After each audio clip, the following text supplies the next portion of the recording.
12 দিন বয়সে মুরগির ভ্যাকসিন করা হবে। তার জন্য কীভাবে ভ্যাকসিন করা হয় সেগুলি তোমাদেরকে আজকে এই ভিডিওর মধ্যে আমি দেখাবো।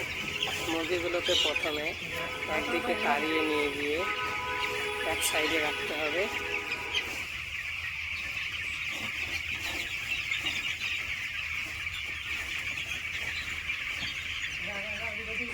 মুরগিগুলোকে সম্পূর্ণভাবে এক সাইডে তাড়িয়ে নিয়ে যাওয়া হয়ে গেলে তারপরে প্রত্যেকটা মুরগিকে একটা করে ধরতে হবে এবং সেই মুরগিগুলোর চোখের মধ্যে 1 ফোঁটা করে ভ্যাকসিন দিতে হবে, যেরকমভাবে দেখানো হচ্ছে ভিডিওর মধ্যে।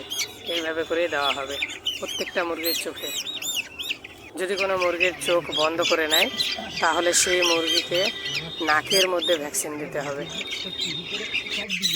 ভ্যাকসিনের সাথে যে পরিমাণ ভ্যাকসিন জল মেশাতে হবে তা হলো প্রতি 1000 মুরগিতে 36 ml করে।